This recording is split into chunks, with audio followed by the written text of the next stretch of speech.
Buenos días, amigas y amigos. Bienvenidos a una nueva edición de Cambio de Rumbo. Buenos días, ¿cómo están? Ya a 10 días de las elecciones nacionales, en una de las últimas salidas al aire que tendremos hasta esa instancia, queremos conversar un poco sobre la coyuntura en la que se está dando esta campaña electoral. Ya hemos planteado varias veces desde estos micrófonos y desde estas audiciones, todas las pueden encontrar en nuestra web y canal de YouTube también, por cierto. ¿Cuál es la perspectiva de la Unidad Popular? ¿Por qué estamos aquí? ¿De qué manera planteamos nuestras diferencias con los tres partidos mayoritarios y demás? Pero hay que hablar un poco de cómo se está dando la campaña electoral, de cuáles son los discursos que se nos quieren imponer a través de los medios de comunicación y de quienes tienen más acceso a ellos, como son los partidos tradicionales y el partido que está en el gobierno, ¿no? Y obviamente, nosotros, que lo que planteamos es la necesidad de reconstruir una fuerza política que levante un programa en beneficio de los trabajadores, que retome las banderas históricas de la izquierda, acorde a las realidades que vivimos hoy, por supuesto, tenemos entonces que plasmar nuestras diferencias con quienes buscan aún hacer aparecer al Frente Amplio como la opción para ello, ¿verdad? Porque como lo decimos siempre, nosotros no tenemos ninguna expectativa en los partidos tradicionales, al revés, es combatiendo contra los gobiernos de los partidos tradicionales que se construyó la izquierda en este país y sus organizaciones, ¿no? Y cuando uno, también lo hemos repetido desde estos micrófonos, pero cuando uno mira la campaña que se está desarrollando, tal vez es de las pocas en mucho tiempo donde hay tan poco contenido político, ¿verdad? Si uno ve incluso hasta lo que fue el debate entre los posibles presidenciables, entre Lacalle Pou y Daniel Martínez, uno ve que de fondo no estaban discutiendo ideas distintas, sino por el contrario, cómo gestionar de distintas formas las mismas ideas, ¿no? Y ahí se puede ver, nosotros también lo incorporamos en nuestros discursos cada vez que hablamos, ¿no? Y por eso también hacemos especial énfasis en la crítica al Frente Amplio, por lo que decía Federico, no porque estemos de acuerdo con los partidos tradicionales ni mucho menos, sino porque en nombre de la izquierda entendemos que el Frente Amplio ha traicionado muchas de esas ideas, ¿verdad? Y uno por ahí cuando ve que después de gobernar 15 años, hoy en día los líderes del Frente Amplio están saliendo a plantearse, no sé si ya como perdedores o qué, pero planteándole a la oposición si será capaz, por ejemplo, como Constanza Moreira, lo hemos visto en los últimos días, si será capaz, le pregunta a la oposición, de generar consensos políticos para dar a la educación el 6%. Y uno se pregunta, ¿pero qué estuvieron haciendo hasta ahora el Frente Amplio, pudiendo dar el 6%? Ahora le atribuyen, ¿no?, la responsabilidad a los otros.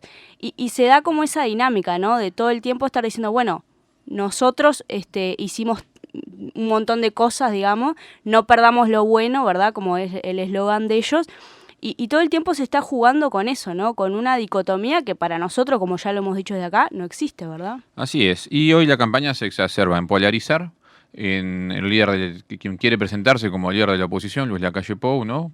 Tratando de hacer exactamente eso. Todas las noticias de hoy hablan de él planteándose como el referente de una coalición opositora. Y desde el lado del gobierno, planteando que un cambio de gobierno generaría inestabilidad, ¿no? Ya dejaron de lado el plantearse propuestas claras o la construcción de un país diferente, sino a asustar, en definitiva, aunque ahora no lo planteen literal, pero de fondo es lo que están haciendo, con que un cambio de gobierno, un retorno de los partidos tradicionales va a significar inestabilidad del país, perder la buena gestión económica, a pesar de que esta buena gestión es una buena gestión para los capitales, ¿no? Y de esa manera busca polarizar en base a esas diferencias que no tienen, como sabemos, aspectos de fondo, ¿no? Pero a lo que están queriendo inducir, sobre todo a los votantes de izquierda, a quienes aún buscan cambiar la estructura de nuestro país y avanzar hacia una sociedad diferente, es que en la etapa que estamos mejor es no desestabilizar y apostar en definitiva por el mal menor, ¿no? Y acá viene en lo que de fondo se está basando, porque aunque no lo digan así, toda la estrategia del gobierno se está basando en elegir el mal menor, ¿no?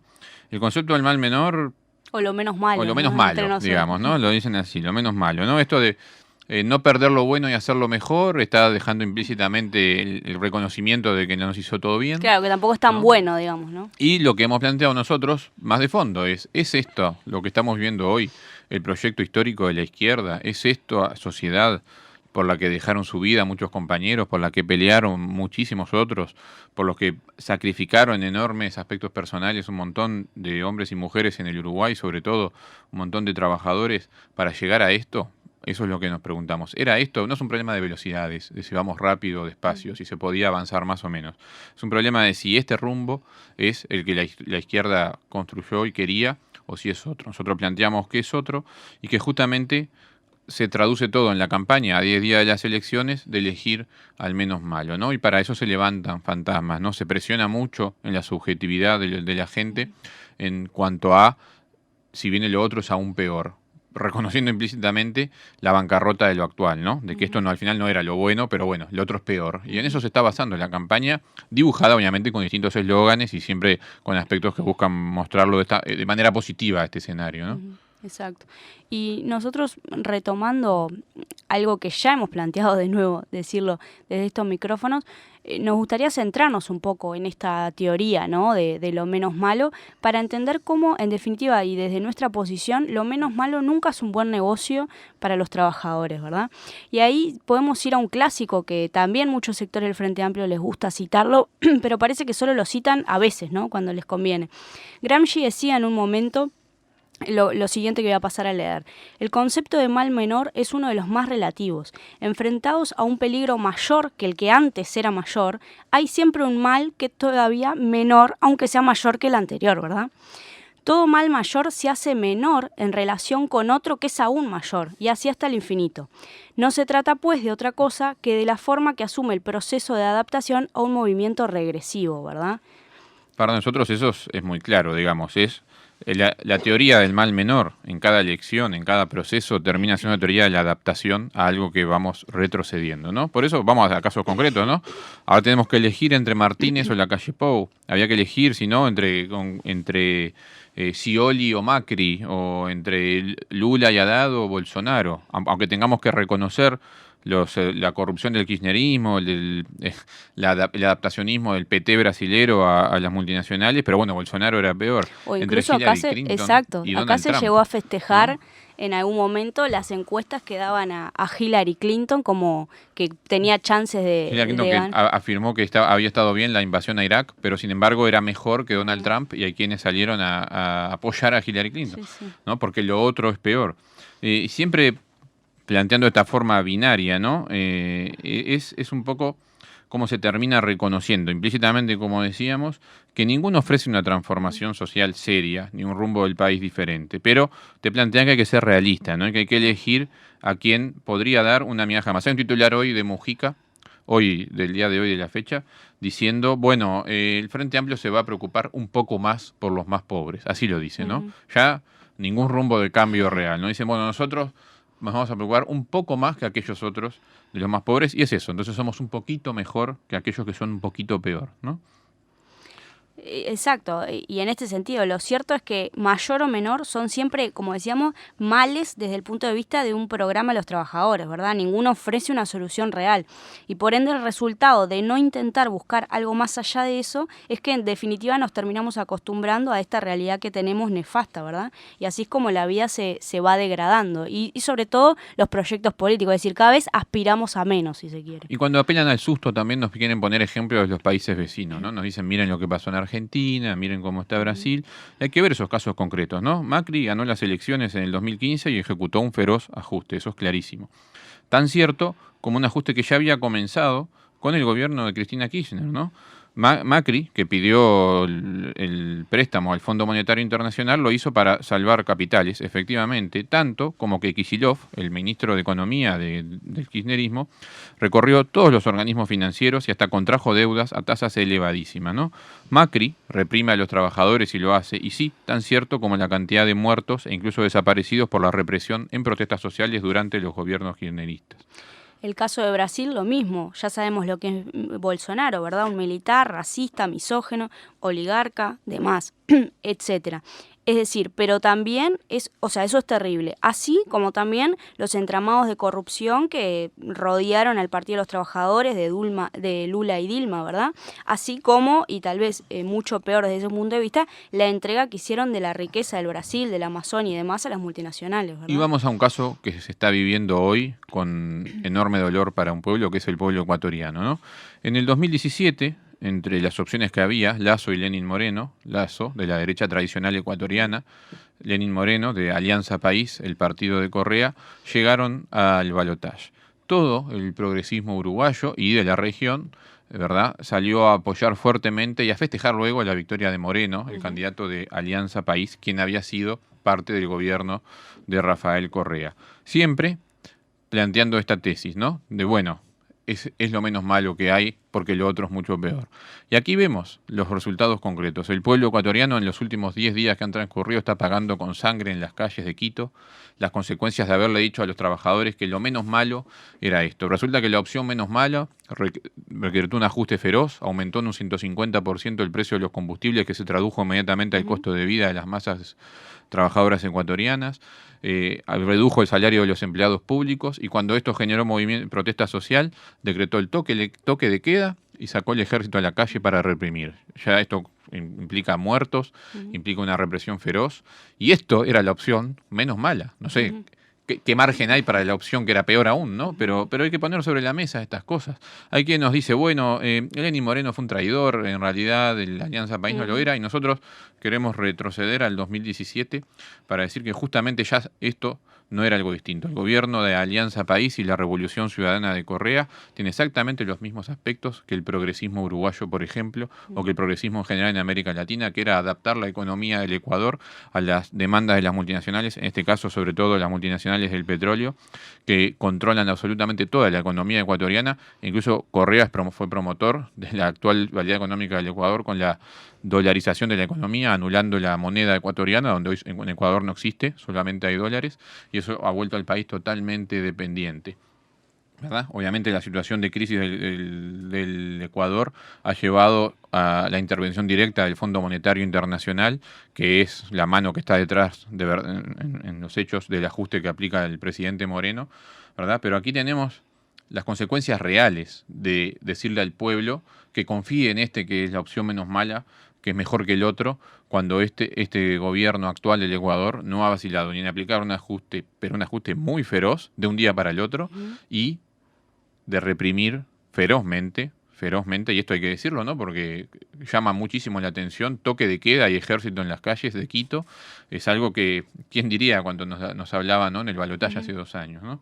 Y es falso que el problema sea que la figura, esto de lo otro que hace el progresismo para sacarse culpas es individualizar. No, es el presidente Moreno que traicionó, no, mentira. ¿Verdad? Esta es la consecuencia natural de un proceso que destruyó las esperanzas de los trabajadores, ¿verdad? Que se subió a ropajes de izquierda para terminar gobernando para el capital. Exacto, y acá cuando nos plantean lo mismo, ¿no? Decía Federico el ajuste que venía ya aplicando los Kirchner, por ejemplo, y acá en Uruguay somos todos conscientes que hace 3 años, por lo menos en la última administración, el Frente Amplio también viene aplicando un ajuste con la suba del IRPF, ¿verdad? La reducción en los servicios públicos, la desindexación salarial, bueno, obviamente todo el tema de los decretos represivos que coartan el derecho de huelga, etcétera, etcétera, etcétera. Es decir, hay casos, hay ejemplos muy claros que muestran que esa es la línea que se viene llevando. Entonces, cuando se plantean estos, bueno, hay que apoyar al menos malo, nosotros lo que creemos es que, lamentablemente, que el progresismo plantee eso, bueno, vaya y pase, ¿verdad? Es su discurso y el que se lo quiera creer, allá vaya. Pero desde la izquierda creemos que no podemos tomar ese planteo, no podemos asumir la política del mal menor, porque entendemos que obviamente es una renuncia a un proyecto de los trabajadores, un plan de lucha propio, es renunciar a la independencia de clase. Es decir, nosotros no tenemos por función como izquierda elegir entre 2 proyectos ajustadores, sino que nuestro objetivo y nuestro planteo tiene que ser explicar y dar a conocer, ¿no?, las razones de fondo para que la clase trabajadora pueda, digamos, asumir un papel y un programa propio de lucha y de lucha hacia la victoria, no de ir rebajando su propio programa, ¿verdad? Sí, efectivamente. Y nosotros lo que queremos plantear con claridad es cuál es el proyecto de los trabajadores, cuál es el proyecto que lleva a la emancipación y dónde están los límites entre las clases, ¿no? De acá para acá, los explotadores, de acá para acá, el pueblo explotado, en sus diversas formas, ¿no? Lo que importa de fondo es la comprensión y el grado de conciencia que todos los quienes luchan van teniendo sobre quiénes son sus enemigos, ¿verdad? Con quiénes son los que tienen intereses antagónicos. Entonces, con cada proceso, cuando se nos presenta, por ejemplo, en todos estos, ¿no? Bueno, pero al final la Alianza País, la Revolución Ciudadana de Correa, el progresismo uruguayo, y podríamos recorrer todo el continente. La pregunta que hay que hacerse de fondo es, ¿avanzó la conciencia de clase y el grado de organización de los trabajadores con este tipo de procesos o se retrocedió? Nosotros creemos que la respuesta es clara, que se ha retrocedido porque a medida de que además se engaña y luego genera frustración entre los trabajadores, se destruyen sus organizaciones y su capacidad de movilización, ¿no? Exacto, es decir, por este camino la clase obrera nunca puede construir un camino propio, un programa propio, simplemente porque no se generan las herramientas, ¿no?, para comprender, para entender que efectivamente necesitamos un camino donde estos progresistas, ¿verdad?, que se plantean con proyectos de izquierda en el discurso, pero que luego no, en definitiva terminan justamente aplicando el mismo programa. El mal menor lo condena a ser una masa de maniobra de candidatos que en definitiva ajustan, ¿verdad?, candidatos patronales que proyectan lo mismo, ajustar, reprimir, apuntalar la ganancia capitalista. Queda claro entonces para nosotros que la política del mal menor es una idea que es ajena totalmente a la izquierda y para nosotros, quien la predica, quien la lleva adelante, abandonó la pretensión de transformar el mundo, Por ¿verdad? eso, para ir cerrando y de cara a las elecciones nacionales que se vienen en 10 días, fortalecer las opciones de izquierda como la Unidad Popular es la tarea de todos quienes pretendemos construir un mundo y un país diferente, ¿eh? Nosotros en Compromiso Socialista, en esta que será nuestra primera participación electoral, lo hacemos convencidos de que este es el camino. Cuando entramos a la Unidad Popular no lo hicimos mirando a ver cómo le daban las encuestas a nadie y no creemos que eso sea una herramienta para medir nada. Es claro que somos una fuerza política en construcción y que la apuesta hoy pasa por, ojalá, fortalecer la presencia de la unidad en el Parlamento como un frente más de lucha que si nos toca a nosotros no será para otra cosa que para fortalecer y poner allí la voz y los intereses de los trabajadores. Bueno, por acá las reflexiones de hoy y bueno, los vemos el próximo jueves y los encontramos en las calles de Montevideo. Así es, en las pueden mesitas que tenemos. vernos en la ciudad y en el resto de los puntos del país y los invitamos a todos al acto central de cierre de la campaña electoral de la Unidad Popular este viernes a las 19 horas en la Plaza Libertad. No, muchas gracias. Hasta luego. No, muchas gracias. Hasta luego. No, muchas gracias.